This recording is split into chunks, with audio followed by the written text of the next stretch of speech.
IARP, I have the distinct pleasure of introducing Professor Robert Cummings Neville. He's Professor Emeritus of Philosophy, Religion, and Theology at Boston University, where he is also Dean Emeritus of the School of Theology and of Marsh Chapel. He is the past president of the Charles S. Peirce Society, the American Academy of Religion, the Metaphysical Society of America, the International Society for Chinese Philosophy, and the Institute for American Religious and Philosophical Thought. He's the author of over 300 papers and nearly 30 books. You can find them more on the IR page, and I'll just end with Professor Rashidka. He's another who's been a mentor for many people here and really shaped the ongoing dialogues that are part of both the philosophy of culture discussion and the ongoing work of the AIPCT and generally in American philosophical and religious thought. So I'm really excited to have another dialogue initiator here and mentor as part of our discussion today. So with that, I will hand it off to Professor Neville. Thanks for being with us today. Well, thank you. It's really very good to be with this group and to see how people from so many different parts of the world handle Zoom. So who comes in and who goes out, who lets their picture be there, who turns their pictures off. I haven't figured it out yet, but it really is interesting. So my talk is called Culture and Philosophy. Philosophy of culture suffers from having no definite boundaries as to what counts as culture. It can be as small as philosophical commentary on an item of culture, such as a new record or a movie. This is what Randy Auksher often does, for example, or it can be as large as generalizations across whole cultural traditions, as in the work of David Hall or Roger Ames. Most cultural studies lie in between these extremes. Moreover, as cultures are examined by philosophers, as opposed to anthropologists and so forth, there is an implication that this culture can be related, interestingly, to that culture. How is this record related to that one, to classical Western music, to roots in African music, to unrecorded Chinese music, to Chinese music appropriating Western styles, to visual arts, to political discussions? To further complicate matters, how is a culture related to the people who are in and around that culture? Hall and Ames characterize Western culture as logocentric. But how then do they include Plato in that culture, with his sharp distinction between logic and the sweep of affairs? How do they include Kierkegaard with his individualism? They characterize Chinese culture as correlative with no transcendence. How do they include Zhou Dunyi with his evolutionary eternalistic creation story? They distinguish history of philosophy that has many exceptions from philosophy of philosophical cultures that has a different structure. But the distinction lacks a significant difference in the broad field of cultural studies. Within such a broad field, lacking significant boundaries, how is it possible to proceed? Let me not for a moment suggest that the field is vacuous, mistaken in the large domain, and not worthwhile. On the contrary, philosophy of culture is busy from many, many angles, and each makes its contribution to a larger whole. What that larger whole is, no one can say. No one can say. Each person, or at least each group of scholars, defines it differently and measures different scales of accomplishment and failure. Each is right after its fashion. So the field is healthy, if not much in agreement. In this paper, I want to make some remarks about this messy situation. These remarks, of course, reflect my own biases and add one more judgment to the mix. But they are reflections by someone who does not fit with much that goes on in the field, and therefore has a new perspective. I want to begin with the relation between culture and its inheritances. Culture is something that an individual inherits, and with reference to which he or she works. This is so no matter what the person does, usually something that makes no difference to the culture. In this sense, a culture is really a great swarm of cultural entities, often in contest with one another, but not often the object of awareness. Our cultural background includes the movies and music we've encountered, their fit with our lifestyle, which makes its way into our neighborhoods, towns, and other geographic entities, our political philosophies, and all the other cultural entities up to the large-scale ones of the philosophical cultures of East and West. They include everything from our attire to our attitudes, and they are mixed in changing ways as we change through what we do. An individual, thus, is pre-formed a great host of cultural entities that function in his or her life. We act out of these cultural entities. Sometimes, of course, we react against them, and many of our actions are really reactions to the cultures that present themselves. But by and large, we act with those cultural entities. If we are culturally significant, we can change them somewhat. And I shall come back to cultural agents, but at least they form the background out of which we act. To say that we inherit our culture is to say that it is in the past, at least. Many aspects of culture surround our actions, and so they are functionally present, and sometimes they form the future as well. Lots of things besides cultural entities form our past, present, and future in various ways. And I mean to call attention here to only a small portion of the past and its present and future elements. Insofar as the cultural elements are past, they're fixed and finished. We can alter them and perhaps refuse them, but they at least are given in the past. We inherit them no matter what we do with them or to them. Although we inherit all of our cultures, most of us do not understand much of them. I used to teach Chinese philosophy in a university and would begin the first class by walking across the room, shaking hands with the students in the first row. That was not part of any culture that I knew of. Yet in all the years I taught, not a single student refused to reach out and shake my hand. Shaking hands was so much a part of Western culture that people automatically reached for my hand when it was extended. Even my Chinese students who lived in the West knew to shake my hand when extended. I then pointed out that it was an element in the greeting culture of the West, though not much in the rituals of first day classes. I said the greeting cultures were much more important than first day cultures, and so the students had been right to shake my hand. But in China, I would never have done that. Instead, I would have faced the class and bowed slightly. Everyone laughed at my saying this and knew that they learned something important for a class in English on Chinese philosophy. All through life, we learn that what we do is cultural and that it is important. Rarely are other cultural elements as important as our greeting rituals, but they involve everything we do.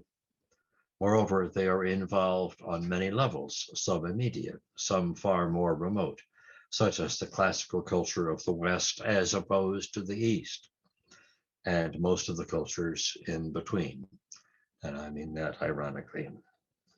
Sometimes it's a shock to recognize that some item is cultural and not just the only natural thing to do. Cultures involve variations in behavior where alternatives are also ways of behaving. Languages are cultural because there are so many. So are rituals of ceremony. But even Little rituals like learning to stand are also cultural. Chinese babies learn from older folks to stand with feet parallel and walk by putting down the whole foot at once. Whereas Western babies, at least before so much cultural intermixing, learn to stand with their toes pointed outward and step by putting the heel down first and then the toe. Notice that the standing and stepping cultural ways are very material. Babies learn to habitualize the ways they react to gravity, but they still learn how to do that from parents.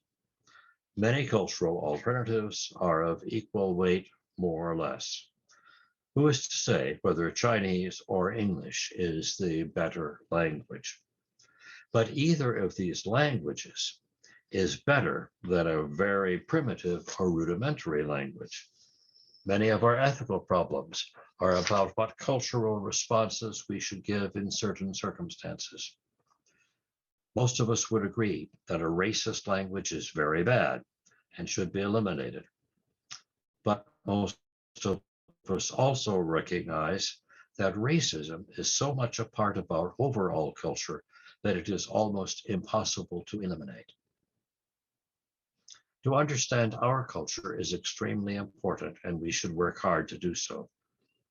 Perhaps the greatest value of Confucianism as a philosophy is its emphasis on the pervasiveness of cultural elements throughout life.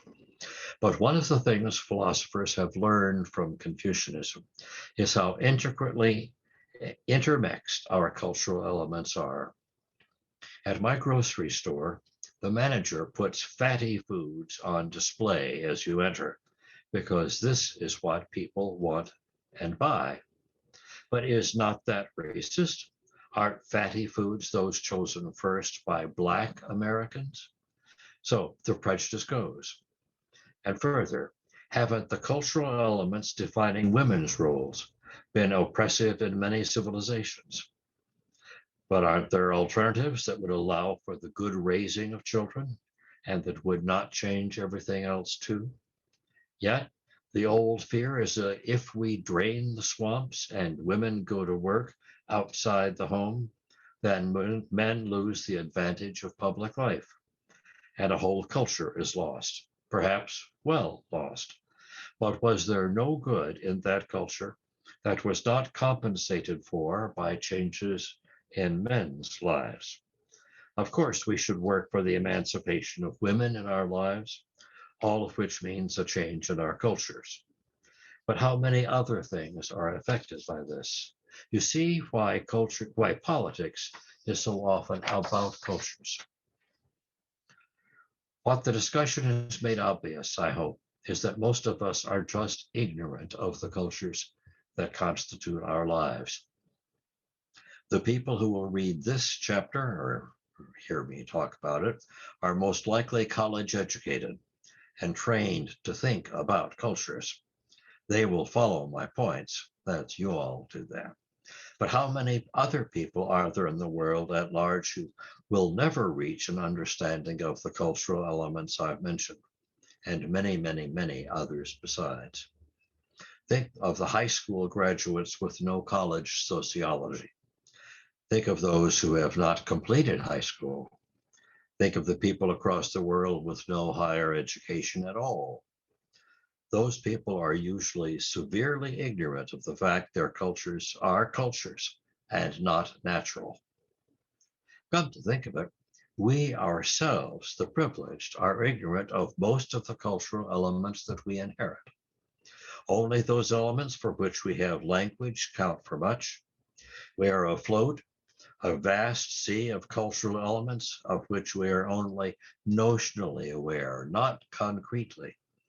If we think of that sea and imagine a small dot of oil on the top, that is about as much as we can imagine of our cultural elements. Even if we limit ourselves to those cultural elements, we recognize how do they relate to one another. Are we ignorant of those cultural elements that we ourselves do not inherit, but that are inherited by others? Imagine the vast plethora of languages, each of which is spoken by at least a few people, but many of which are not known beyond fairly close boundaries. Specialists in languages might know the names of many of those, but constantly some new language is being found out or developed, and we have no prior knowledge of it. Are there extraterrestrial aliens with languages we have never heard of? Interesting question. To relate this to our previous reflections, there is no person, probably, who is so centered as to inherit all the cultures that are inherited someplace. So we know of humanity's cultures by overlaps, by guesses, by imposing some philosophic scheme such as I have. Imagine that the movie The Matrix is true, and the whole world of many cultures is just a bunch of people in boxes. What would this mean for the irrelevance of cultures to us, really to my readers and us and me? Of course, the whole movement of philosophy of culture arose just a few centuries ago when Western philosophers heard about Indian, Chinese, and Native American cultures. Then, suddenly, Europeans discovered they had a culture of their own, surely superior to others, but still their own. In the 19th century, Europeans and Americans invented cultural anthropology and began exploring the world, looking for isolated cultures or cultures very far removed from the Western. Now, Western theorists have an anthropological structure of various cultures, each located in its place, and each appropriate in its way to its climate, geographical features, and neighbors. This structure is more or less accurate for the smaller, more isolated cultures, and not so accurate for all the larger ones. The larger cultures, those in East Asia, South Asia, Central Asia, West Asia, Europe, North Africa, places in South Africa, North, Central, and South America, all have dominant cultures, but with spots of other cultures. The best Chinese restaurant in the world most probably is in Mexico City, my wife and I decided, after visiting Chinese restaurants across China. How do philosophies of culture understand all these elements of culture across the globe?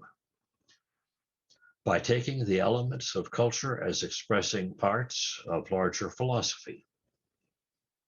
Philosophy of culture itself is part of a larger philosophy, and so should take as its goal the rendition of some larger philosophy.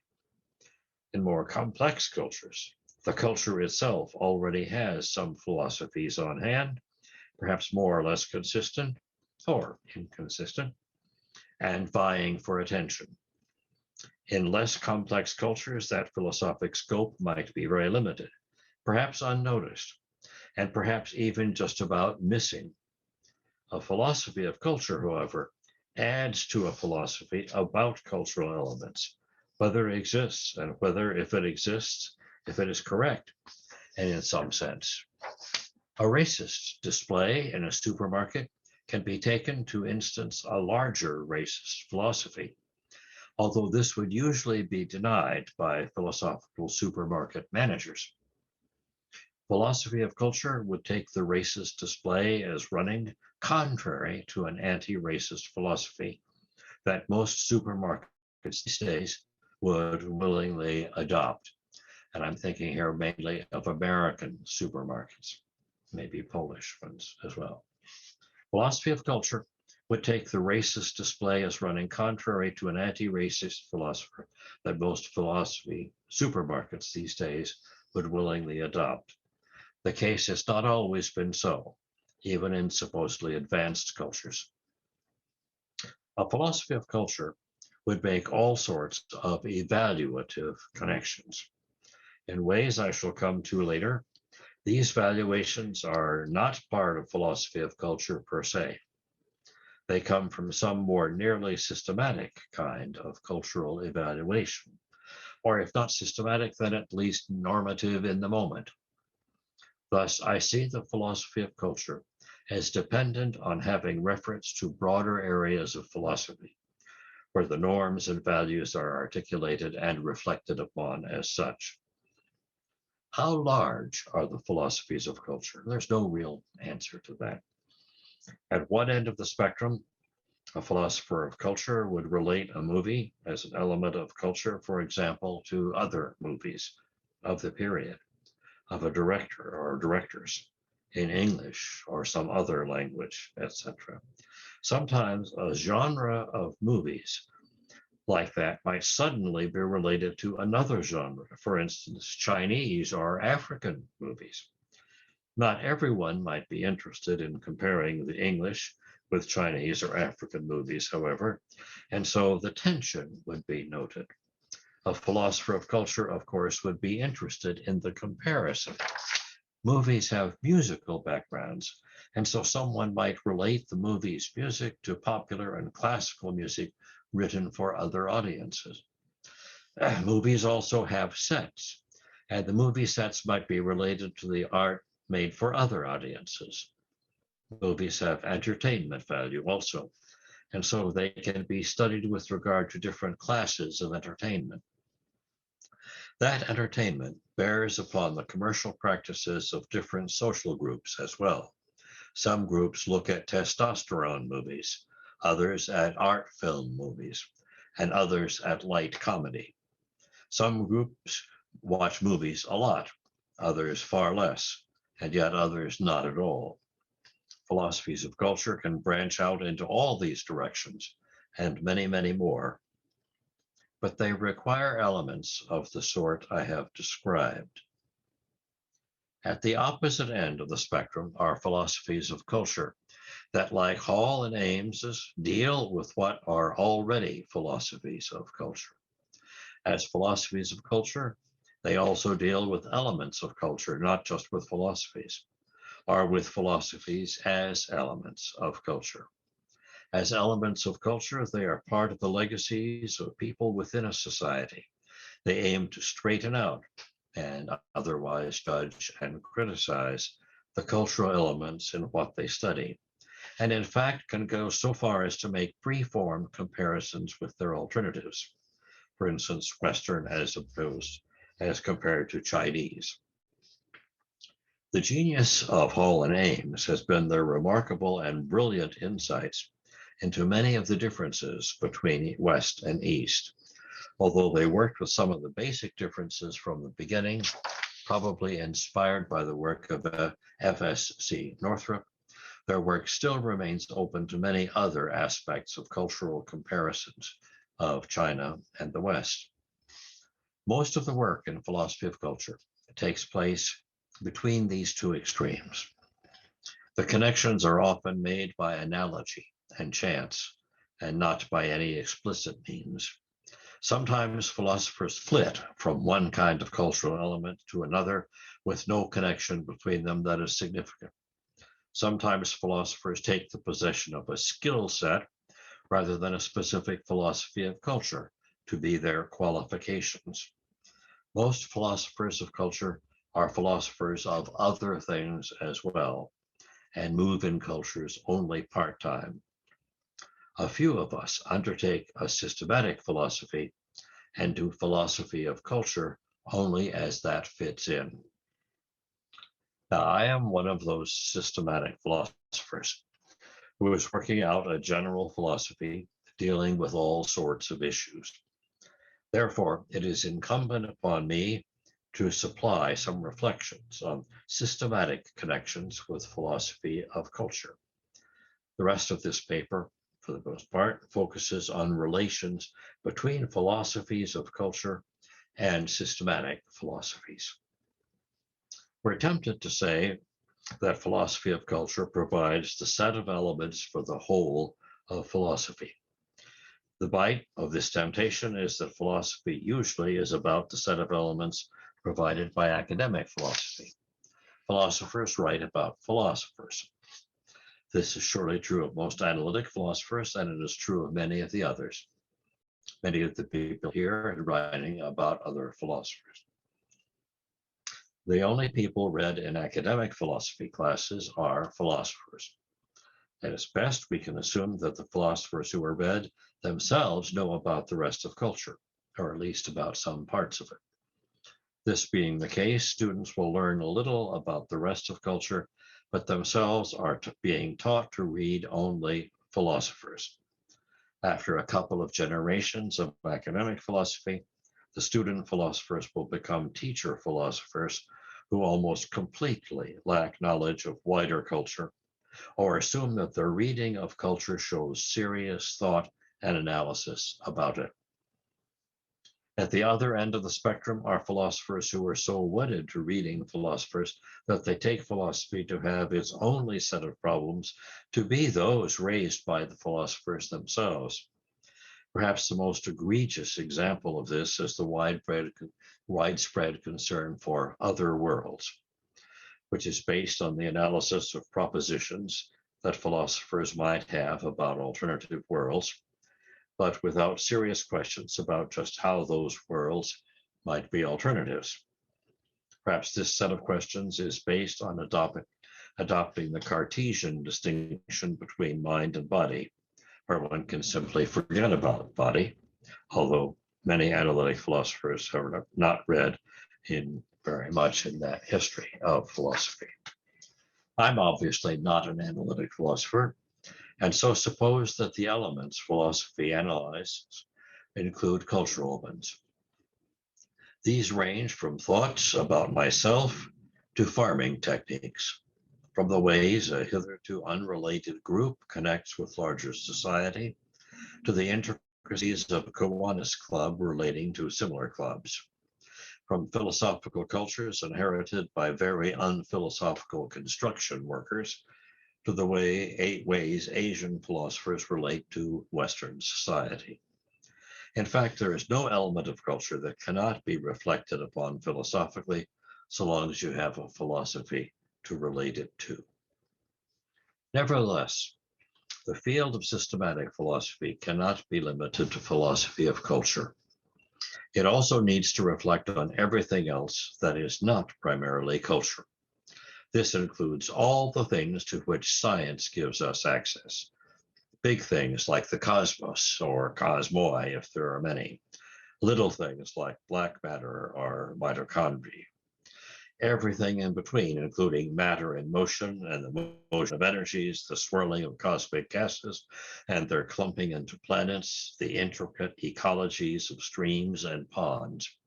This is the world that we construe in common sense and that philosophy of nature needs to deal with. Of course, science itself is part of culture, and these cultural elements are part of the world too, needing integration. Philosophy is particularly important for reflecting on the various disciplines of thought with which we read the world. Actually, disciplines is too fine a term. It conveys a sense that emotions are to be hedged in, and emotions are so very important as elements of mental inquiries and responses. Ways of thinking and feeling might be a good phrase for the range of processes by which we think about the world. Philosophy has been so negligent of the emotional side that it requires a jerk toward emotions. But philosophy also has responsibility for thinking about disciplines in the proper sense, such as academic disciplines. Without being organized according to principles that themselves can be extracted for examination, academic disciplines flounder.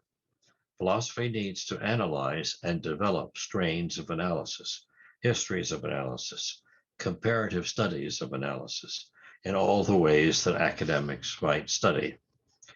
Philosophy also has its own disciplines, and systematic philosophy has long debates about various systems of relating its disciplines. Ethics, logic, metaphysics, epistemology, philosophy of education, of religion, of law, of politics, and just about every nameable area of concern fit within systems. Plato and Aristotle had much to say about all these. So did Confucius and Lao Tzu, Nagarjuna and Abhinavagupta.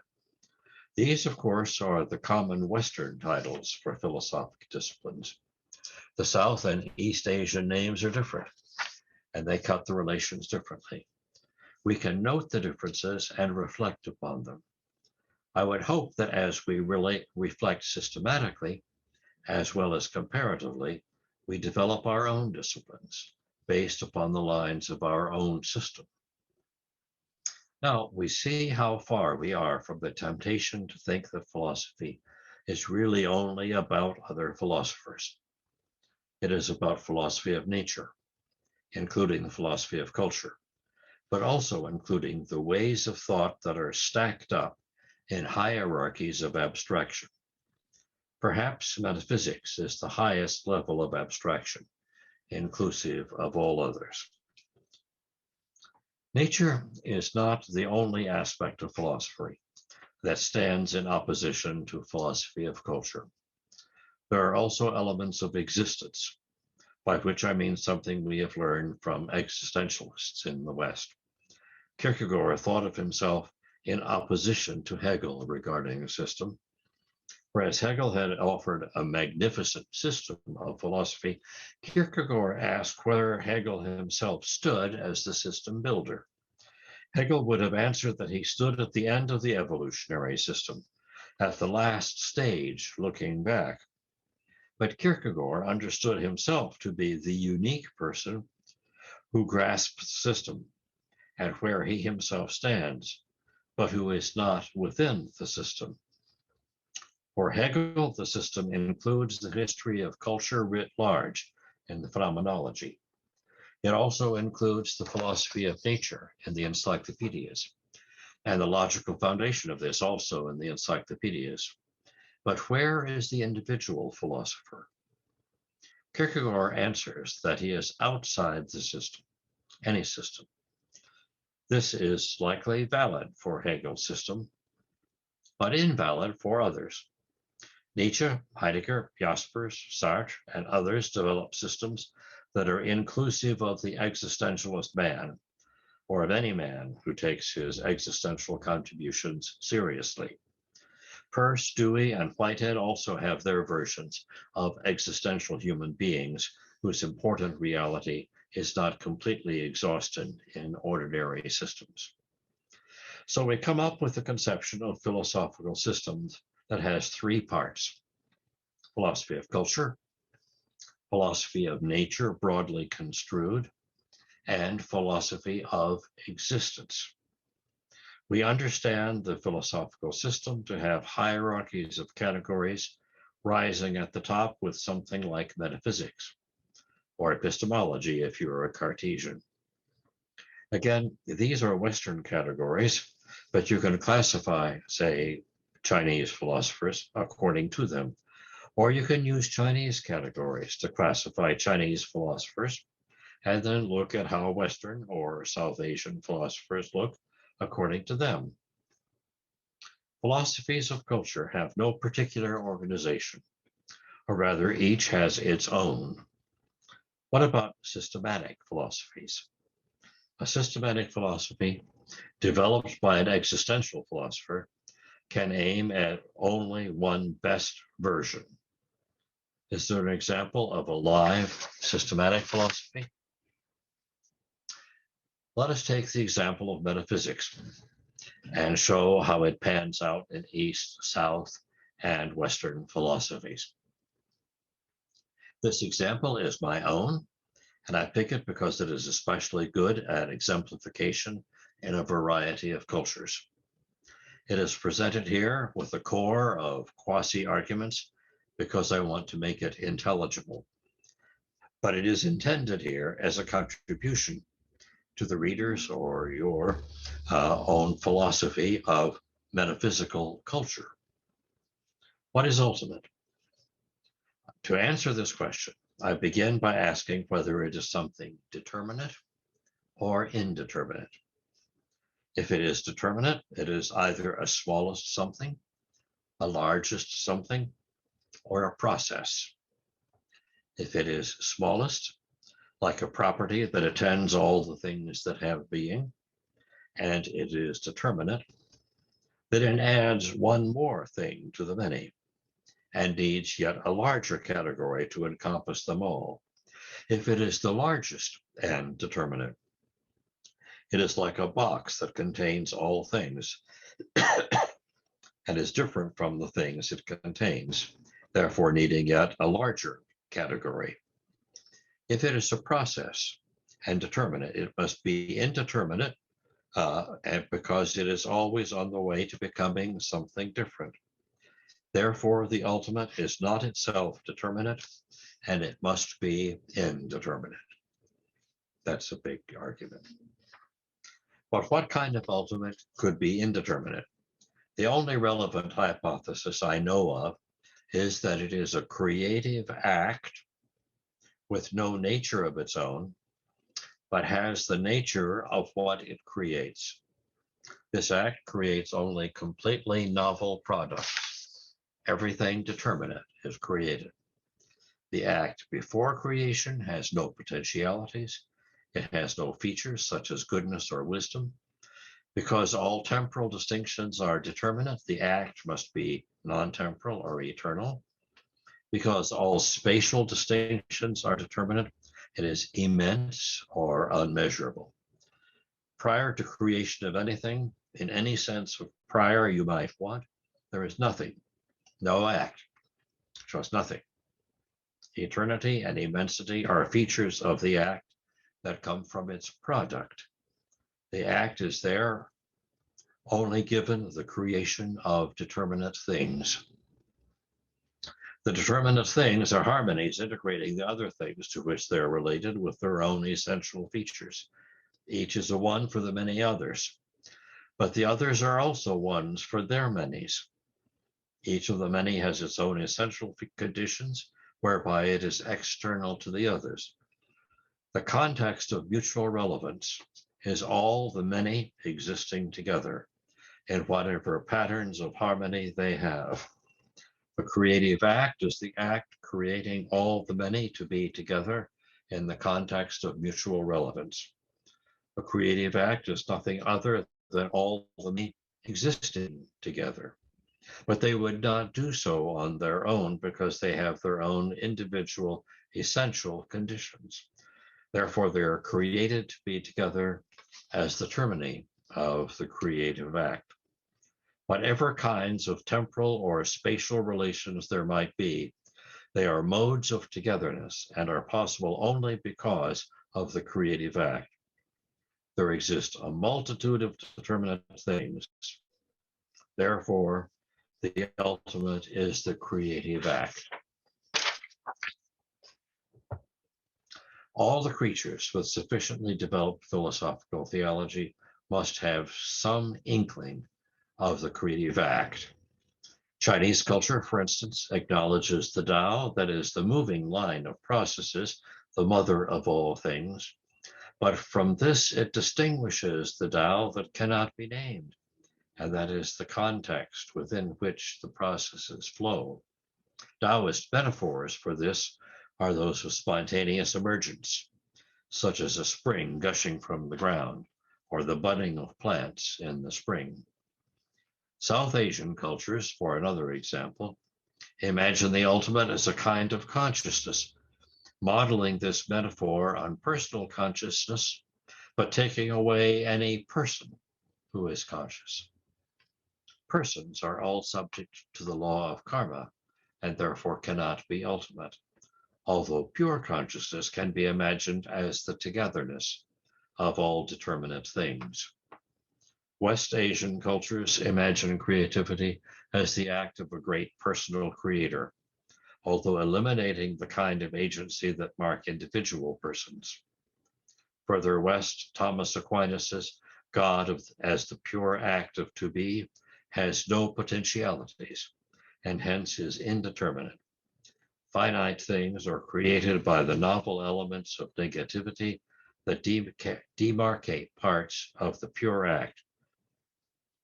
Because pure act is an Aristotelian notion that contains positivity in principle, Finite acts are also positive in their limited ways. From the standpoint of the creative act, all of these cultural representations of ultimacy illustrate the act. They're not quite right, in my view, but they point toward the creative act. Now that we have these cultural representations of what is purely metaphysical, how do we understand culture? I believe the answer is on many levels. Remember that culture is that which is inherited by people and within which they work. The first level is the metaphysical one just mentioned. Every culture has a metaphysics, in my sense. The Chinese culture is wholly natural. It assumes that the metaphysics with spontaneous emergence are simply given and that one works within them. Individual philosophers might try to sharpen them up, as in the Tao Te Ching, from which I quoted. That is not philosophy of culture, it is systematic philosophy. Chinese philosophers take many positions on this matter, including rejecting it completely or even ignoring it. Philosophy of culture is to note its legacy. Philosophical system is to affirm something about it. South Asian philosophies are philosophies of culture insofar as they assume them as legacies. There's a sharp break in these philosophies regarding whether the consciousness at the root of things is affirmed or denied. Hindus generally say yes, although in many different senses. Buddhists generally say no, in an equally diverse set of senses. But it is a background of human consciousness that is affirmed or denied, not nature in any sense, nor human agency. Consciousness is the ultimate, whether it exists or not. West Asian philosophies pick up the human person as the model of the ultimate and proceed to develop that into a purely indeterminate version. But it is agency, not consciousness, that is the model. And so when it is imagined how this indeterminate ultimate is made into a quasi-finite thing to relate to human beings, it is the agency traits of will, intentionality, desire, and the rest of the human complement that are attributed to this ultimate. When this sort of view is offered as a matter of describing the Western cultures as inheriting their legacies, I am doing philosophy of culture. But when I try to fix it up by showing how it fits in with the creative act that I affirm, I'm doing systematic philosophy. The second level of understanding culture is cosmological. Here I would make a broad distinction between two kinds of cosmology, substantial and process. Substance cosmologies, driven in the West from Aristotle, in South Asia from Sankhya, and in East Asia from humanistic only thinking, believe that substances are prior to relations. Process cosmologies, deriving in the West from Plato, in South Asia from both Hindu and Buddhist sources, and in East Asia from the I Ching, believe that harmonies and process are prior to substances. Note that both of these legacies are to be found in all the main traditions, and philosophers pick them up with many, many arguments. There are, to be sure, variations upon variations. The regularity of yin-yang processes, for instance, is very different from the flow-through forms processes of Plato, and the I Ching combines them both. The third level has to do with the human, and here a large distinction needs to be made regarding the human in relation to the ultimate. For the Chinese tradition, metaphors for ultimacy derive mainly from nature and are versions of spontaneous emergence. For both Western and Southern traditions, the person is metaphorically related to ultimacy, although with opposite senses of the person. The West supposes that a person is most essentially an agent, and the South Asian supposes that a person is most essentially consciousness. Nevertheless, apart from modeling or not ultimacy, Conceptions of the person are extremely variable and complexly defined with regard to goals. All cultures say the persons are somehow or other defined by goals, and how is that so gives rise to amazingly different results. Perhaps the most distinctive are the South Asian versions that define the goals in terms of classes of persons. The goals of aristocrats are different from those of butchers. The goals of young people are different from those of people middle-aged, retired, or very old. The Buddhist goals are different from the Hindu ones and include those of the temple, of temple life lived in monastic seclusion, and those of ordinary life lived in community. The supposition here is that lives are lived in karmic order, with each person having a great number of lives, so that one life is not so important. For the West and East Asian conceptions of the person, there is only one shot at life. In the East, that life is lived in the ordinary time and perhaps is remembered for a few generations. The goals are those of humanity, righteousness, wisdom, and propriety, or some version of those lists. Those virtues are defined socially, especially through inherited rituals, so that individuals are known by their relation with other individuals and with nature to a lesser degree. One is humane, righteous, wise, and proper through participation of effort. Social structures are particularly important in this day when individuals and family move from one place to another, and the Confucian importance of cultures is thereby challenged. For West Asian conceptions of the person, agency is the basic model. Emphasis on rationality, will, and desires of many kinds make up the agent. One is successful as an individual by virtue of mastering the many modes of agency.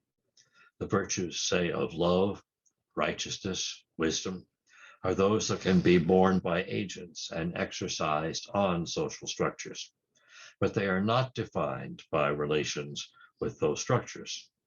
They can be imagined in heaven, where each individual is judged by his or her own, and relations with structures are merely remembered from life on earth. In all these conceptions of the human person, my brief analysis here has been part of the philosophy of culture.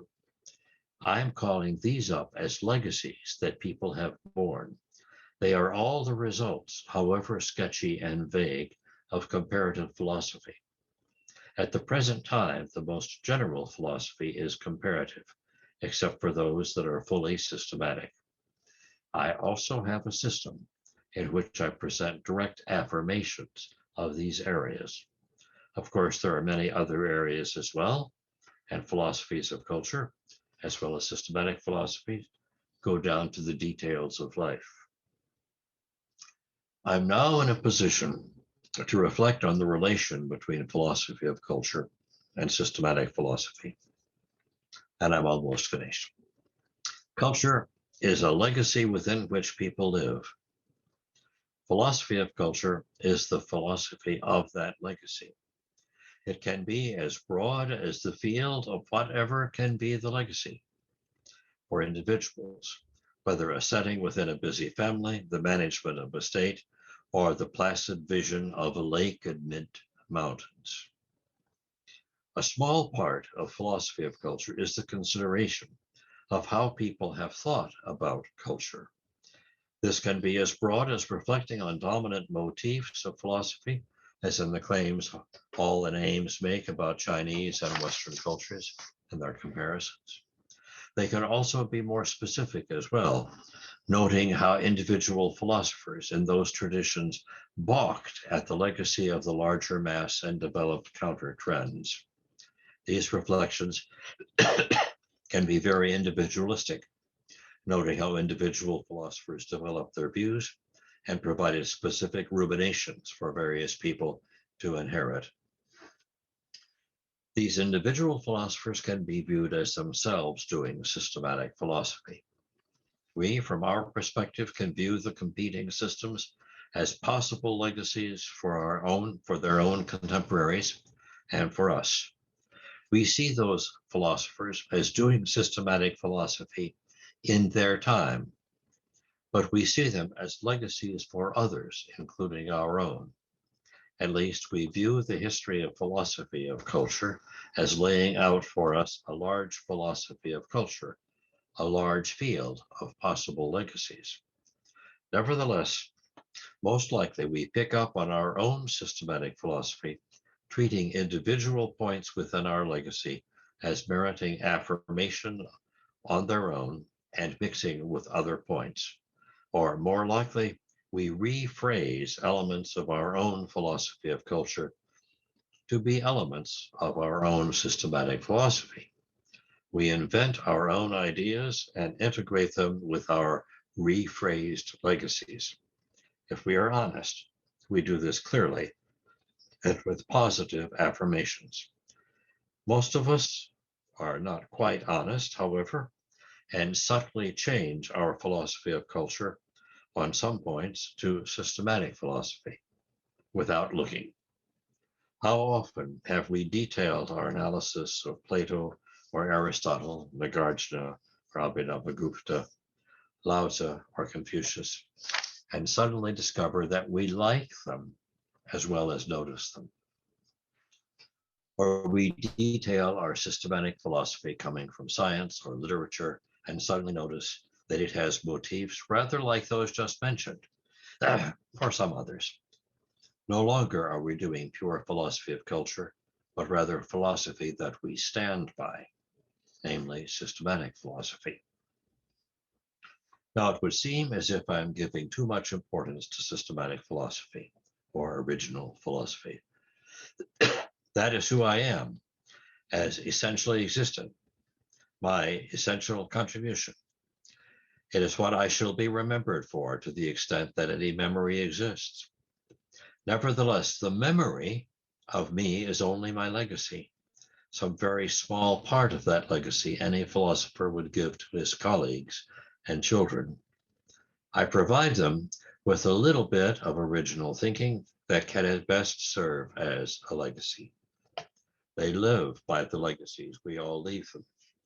We do not make them thereby original systematic philosophers. That they do by themselves. Doing systematic philosophy is glorious fun. The readers of it, however, enjoy it only as their legacy, perhaps adopted as their systematic philosophy, but without the originality. Systematic philosophy is thus like an unplayed symphony. Thank you very much. All right, let's open it up to questions here. I'll be fielding them again. Myron has his hand up. Okay, Myron, thank you, Randy. I didn't see that. I'm still flipping. Thank you so much. Thank you. Good to see you, Bob. Good to see everyone. Wonderful conference, terrific. And by the way, I just wanted to say everybody should go out and get, this is your latest book, right? Right, Metaphysics of Goodness. Go out and get this Metaphysics of Goodness. Go out and get this goodness is what I would suggest to everybody to do. But I just had a quick kind of question about your usage of inheritance and legacies in terms of, do you think that there's too much of a cultural necessity in that may be consistent with either appropriation or assimilation?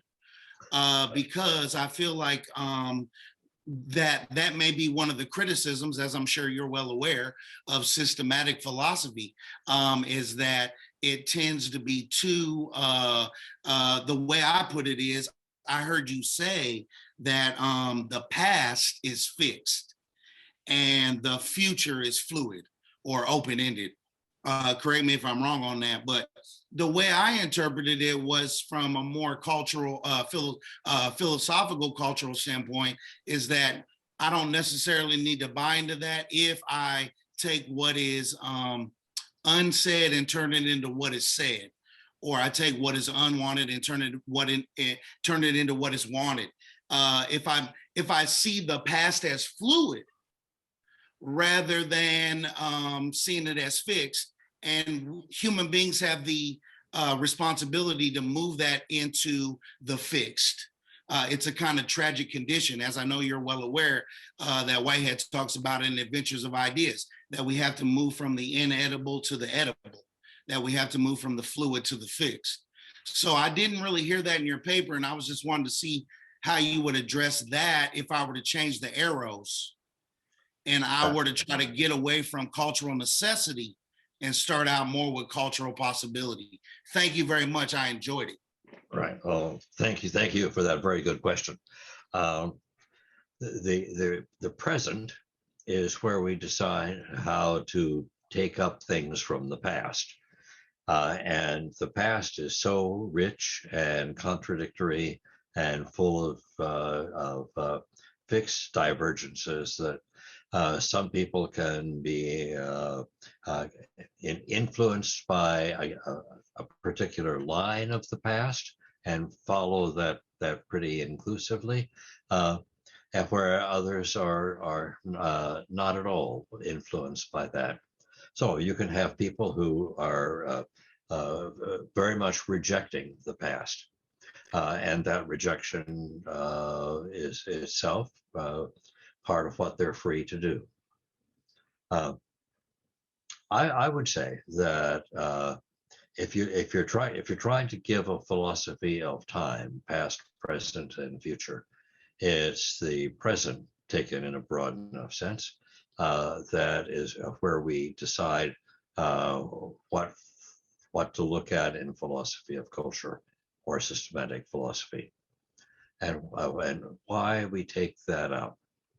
So I would not see us as particularly bound, although some people do in fact stay with a culture that is reasonably consistent and that they know. Good. Others. Yeah, I have a question. Oh. I was intrigued by many of the things you said. And one of them was when you talked about indeterminacy and you related it to the creative act. Do you think that whatever is already created is determinate? But what I'm interested in, or what I was interested in, or I talked yesterday, is even among what is created, there are indeterminate relations that challenge us to, to rethink things. Do you understand my question? Yes, that's very good. The answer that I would give is pretty much the same one I gave to the previous question.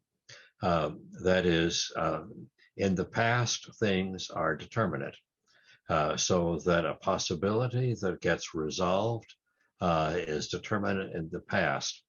But what among those determinate things is what's determinate for the future, and that's what's decided in the present.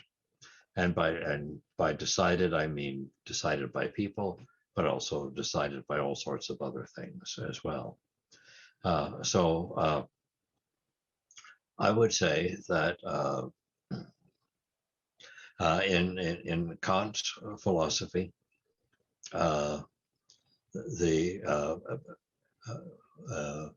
whether something exists is whether or not it fills or does not fill a moment of consciousness, and that's determined. It either does or doesn't fill a moment of consciousness. But what we do with that is a matter of our own empirical ego. And Kant would say that our ego is determined, so everything is determined, including the future.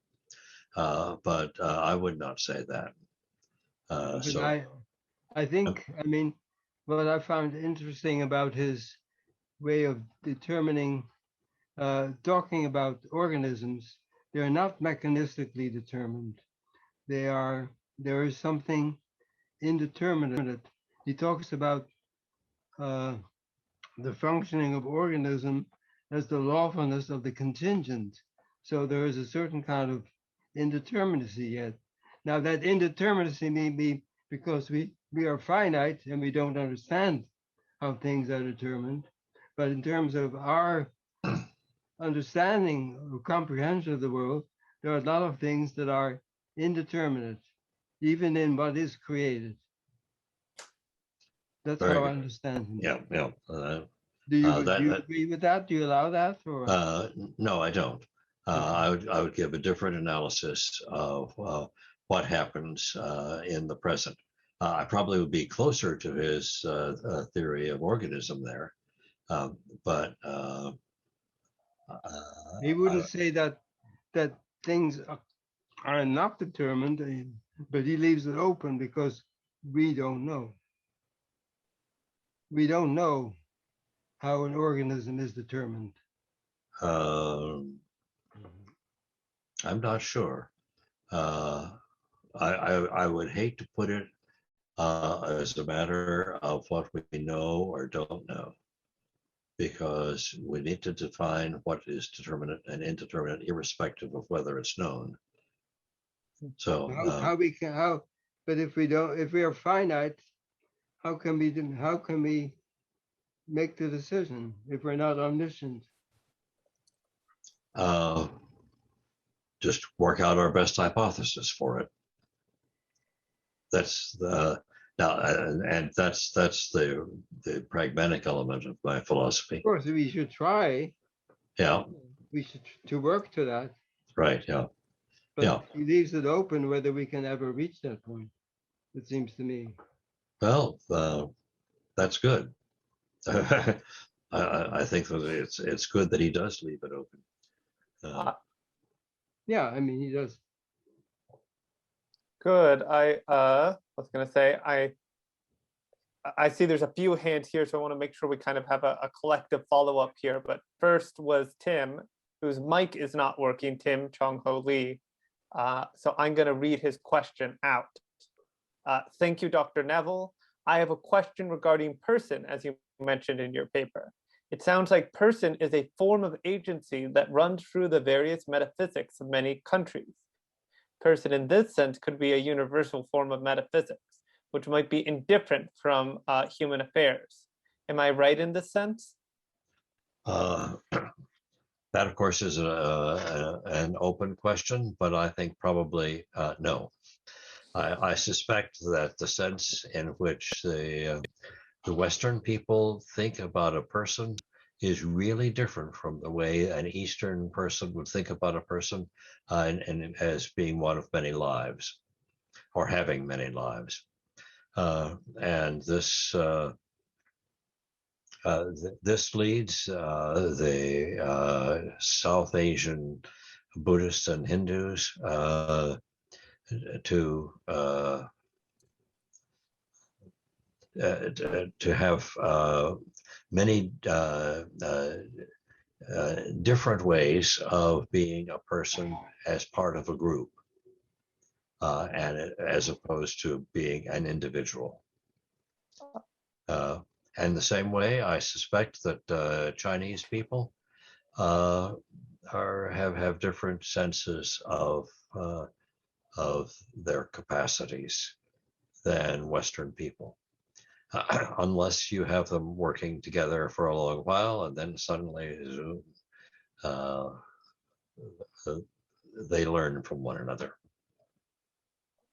Randy was giggling because I believe this is a debate they've been having for a very, very long and ongoing one that has yet to be resolved. So I'm a little surprised that Bob didn't say, "Well, I can see who you've been listening to."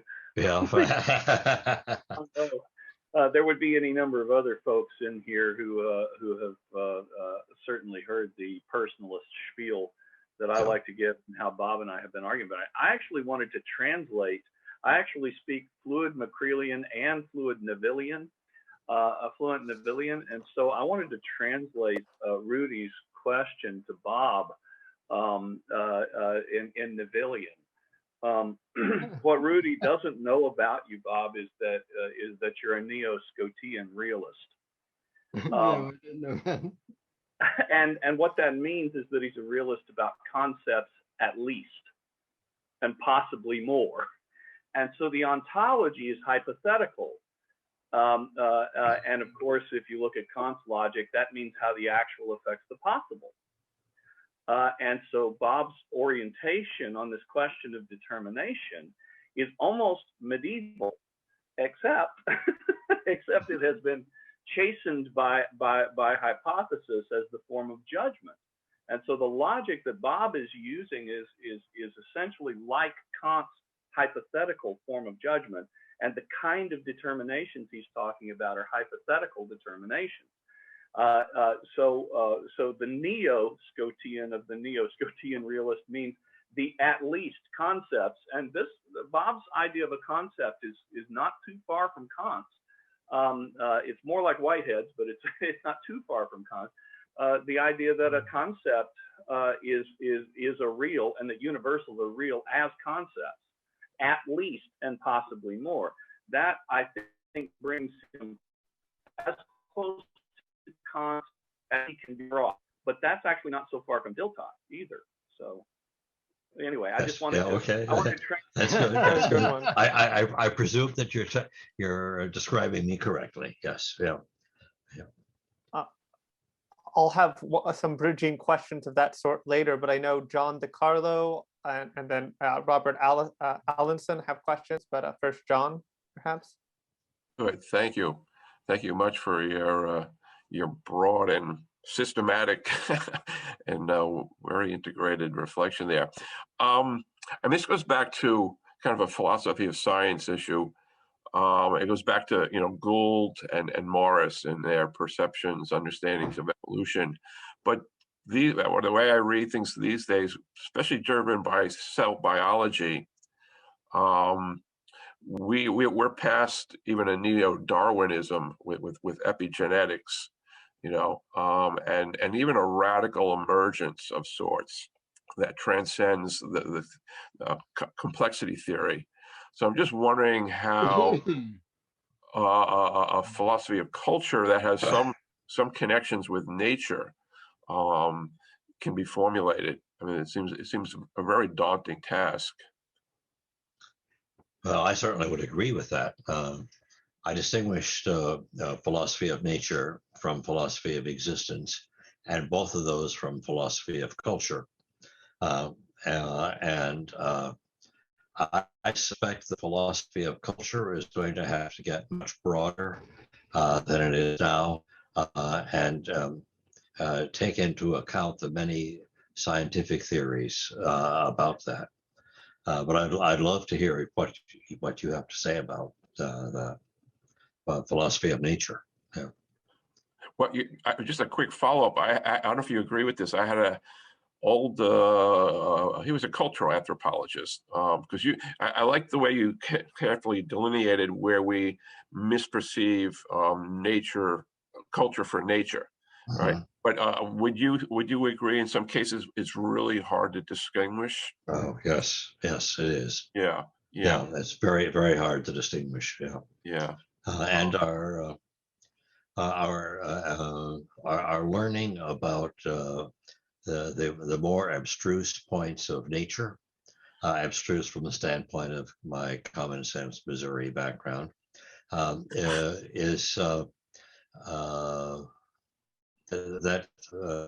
that's just very, very difficult to make out, and it's very difficult to distinguish from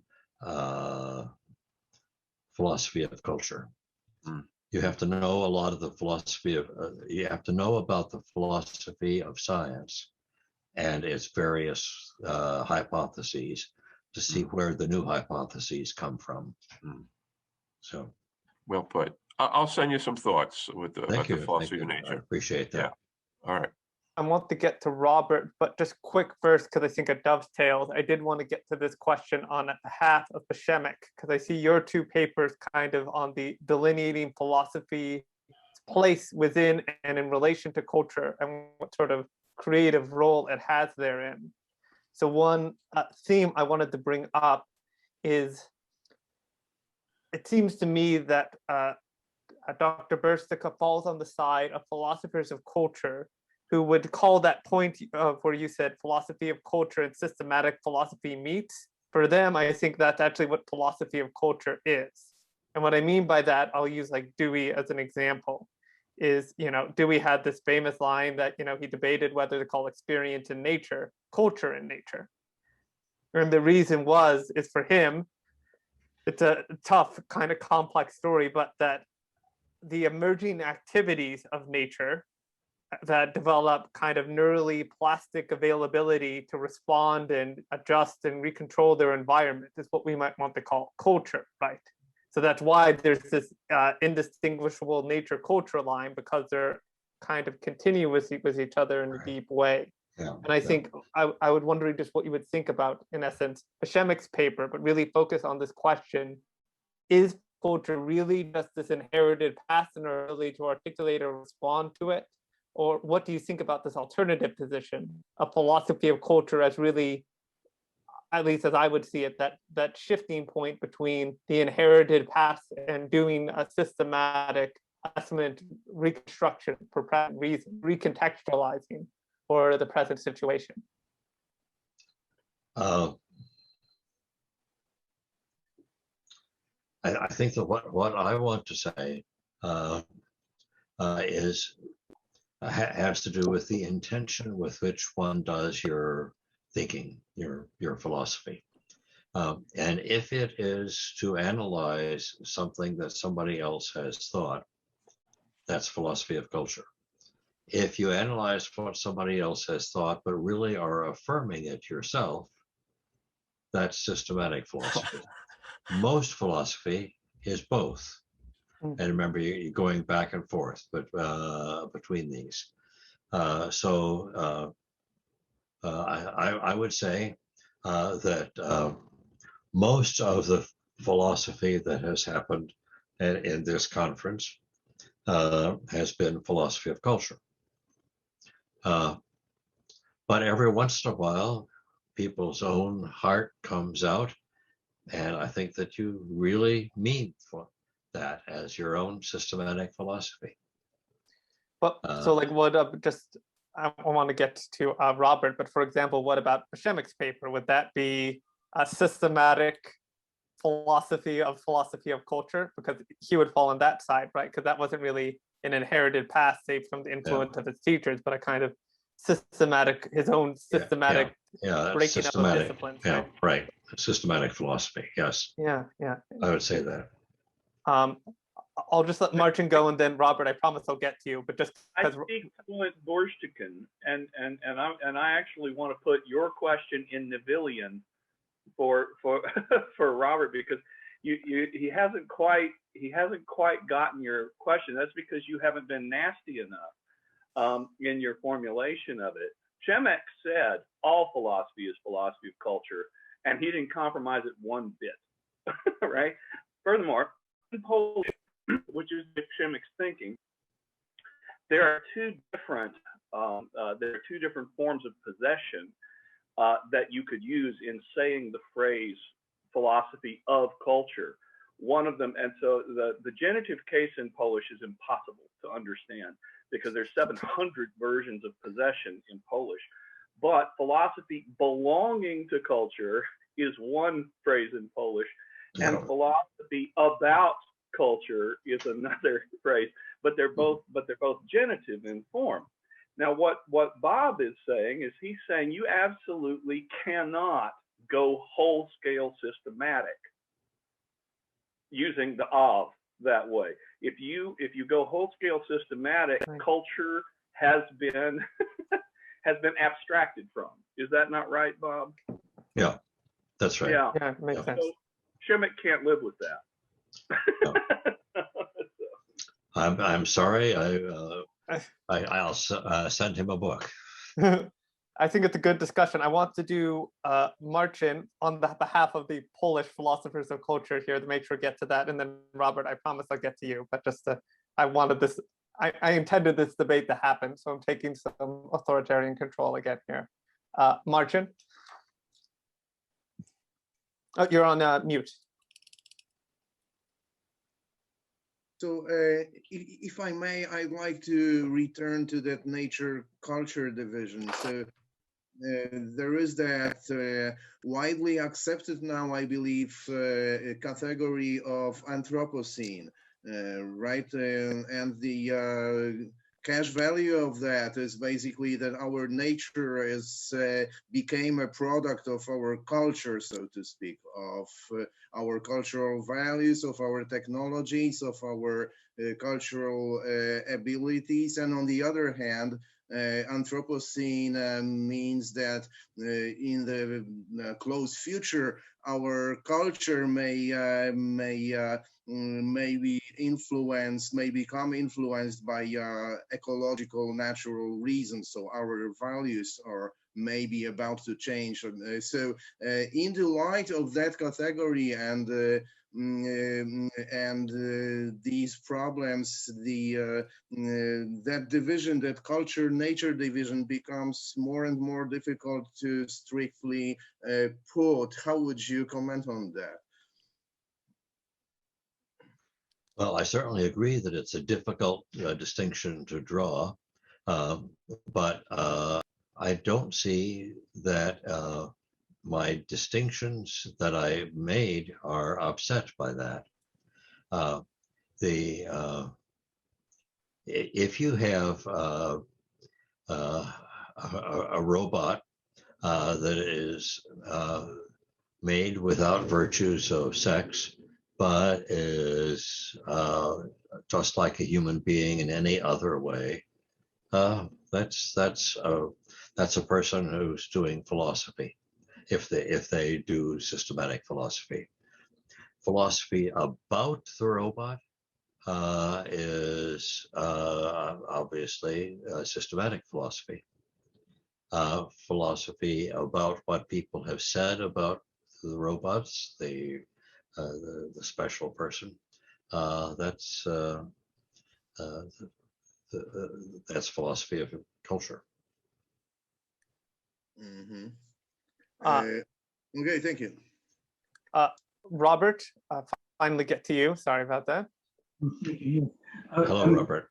Hi, I'm a very long time friend of Robert's and appreciate very much his metaphysical bent, which he's introduced into our discussions.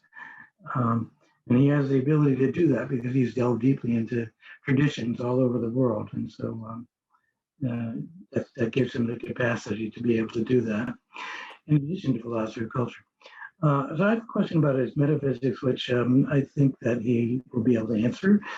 He's talking about the first or more ultimate principle, and I think he talked about it as being indeterminate. And I'm very curious whether this has some parallel with negative theology, or whether that still would not quite fit into that, because being indeterminate is saying something about the nature, or at least of divinity in medieval theology. I'd like to see what he has to say about that. That's a very, very complicated question. And what I want to say is this. The character of the ontological creative act is to be viewed in two ways. One way is to be viewed having created at least the intelligible stuff that we philosophers deal with. And in that way, we see that it's necessary that there be the act that creates, and it has been created. Now, the second way is to say, well, forget about us. What about the act in itself, the act before creating? And I say that there's nothing there. There's nothing there. So the basic fact that we work with is the actual character of intelligibility, and a whole lot more as well. So I don't think that we can say that the act is prior to the created order.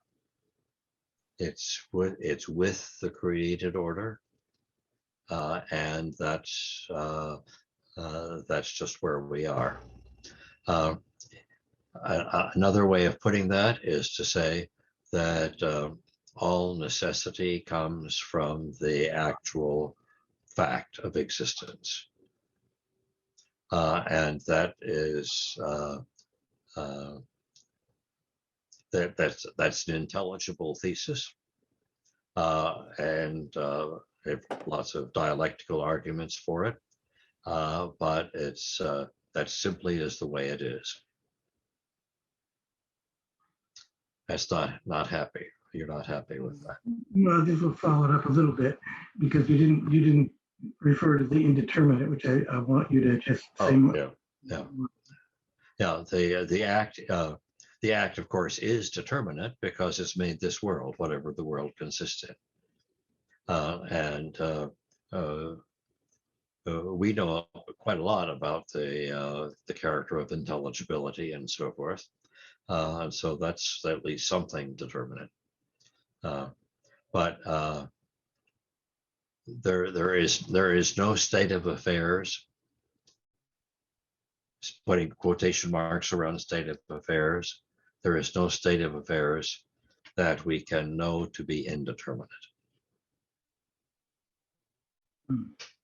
So there's nothing there. And that nothing is not a potential for making something. It's the potential comes in distinguishing potentiality and actuality within the flow of things. Okay.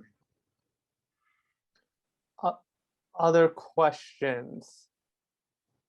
I would like to make a clarification, just that it's another transition, but the part of what's subtle about Bob's metaphysics is that while the metaphysics itself employs a hypothetical logic, the hypothetical logic leads to certain assertoric or apodictic necessities. And so this is part of the reason he's not Kant.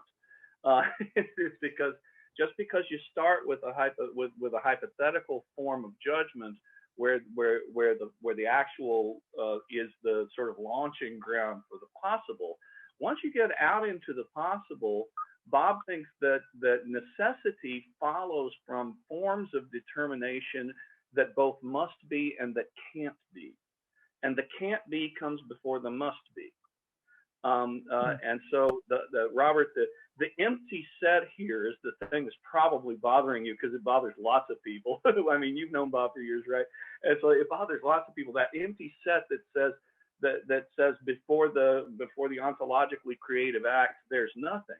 And the nothing feels empty. And of course, Bob thinks it is empty. And he doesn't think it's empty in some simple sense. He thinks it's as empty as anything Gargan ever talked about. Right?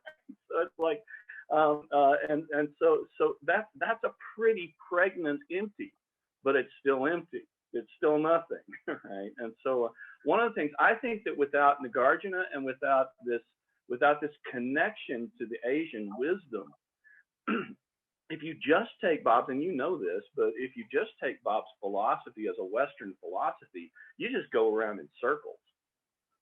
but if you remember that the emptiness is filled in by an entire tradition that has many emptinesses, right? Mm-hmm. Then all of a sudden, the nothing that you find before the ontological act of creation doesn't feel quite so.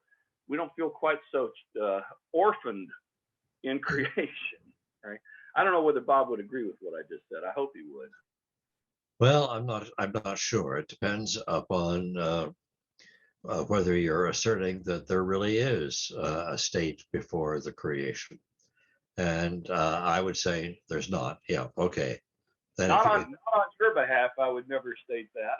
Okay. Oh, that's good. Then we're in agreement. Yeah. Professor Roshinska, did you have? I saw your hand. A very short question. What about necessity which comes from ideals and norms or values? Well, let's see. all necessity of that sort depends upon there being the creation of determinate things. And so that would be consistent with my claim. If you mean to distinguish ideas and values, I would not make a big distinction there, but there is, wherever there is necessity, that would come from the actual existence of determinate things.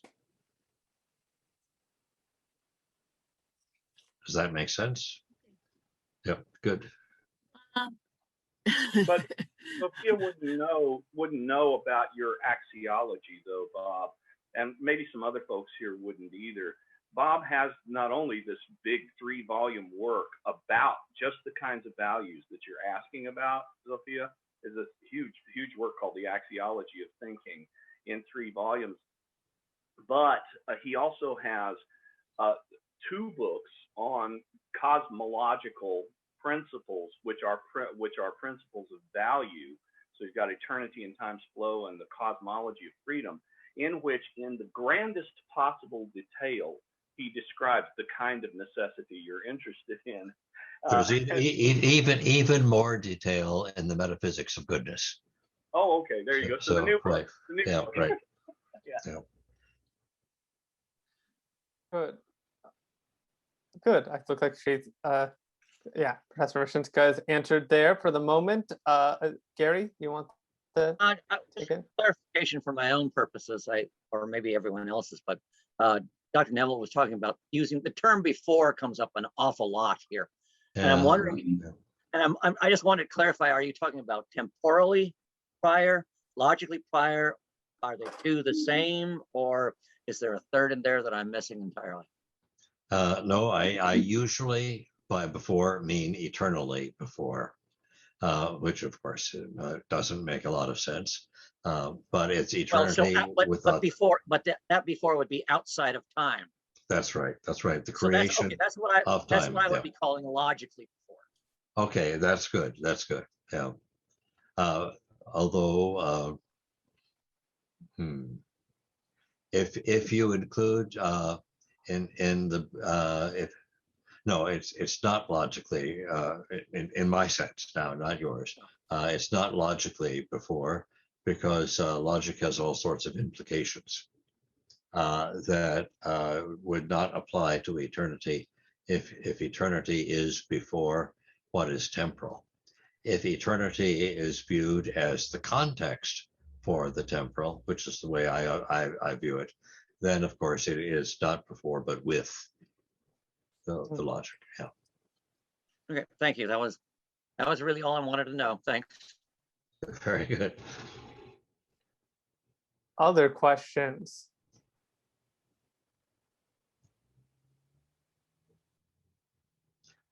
Well, thank you all. This has been a remarkable discussion, and I compliment you on picking up on the hardest parts of my paper that I threatened to leave out to make it shorter because it's too complicated to understand, and that's what you all ask questions about. Let's give another round of hand. My words are gone. You know what I mean?